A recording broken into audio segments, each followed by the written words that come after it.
بانو قدسیہ کہتی ہیں، میں نے اشفاق صاحب کو کہا مجھے نہیں رہنا اب آپ کے ساتھ، آپ مجھ پہ غصہ ہوتے ہو، بس اب میں چلی جاؤں گی۔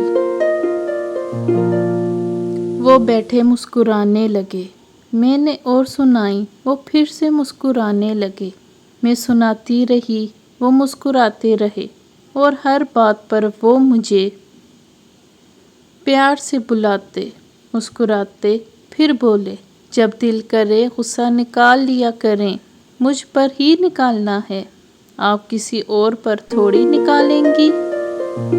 تب میں ان مردوں کا سوچنے لگی جو چھوٹی سی بات پر عورت کو چھوڑ دیتے ہیں اور اس کی زندگی خراب ہو جاتی ہے، انہیں محبت نہیں ہوتی۔ ورنہ مرد محبت کر لے تو وہ سب سن کر اپنی ذات کی تذلیل کرا کر بھی محبت پر قائم رہتا ہے۔ ایسی عورت بہت خوش نصیب ہے۔ اور میں انہی میں سے ایک ہوں۔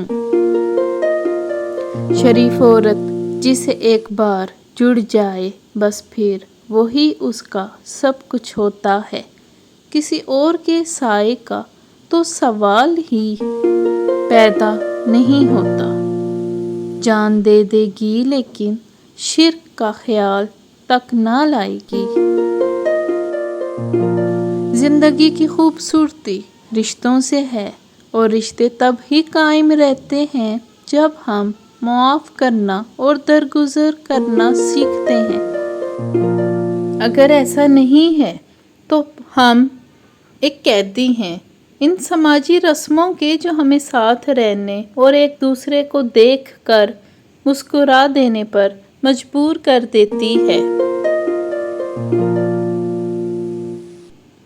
محبت پانے والا کبھی اس بات پر مطمئن نہیں ہو جاتا کہ اسے ایک دن کے لیے مکمل طور پر ایک شخص کی محبت حاصل ہوئی تھی۔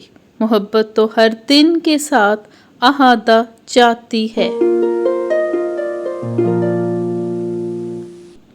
بیوی کی خوشیوں اور خواہشوں کا خیال رکھنا شوہر کی ذمہ داری ہے، کیونکہ وہ آپ کے علاوہ کسی سے نہیں کہہ سکتی۔ شوہر کا پیار، وقت، توجہ ہی بیوی کے لیے سب سے بہترین تحفہ ہے۔ اگر ویڈیو پسند آئی ہے تو اسے دوسروں کے ساتھ ضرور شیئر کیجیے گا۔ جزاک اللہ۔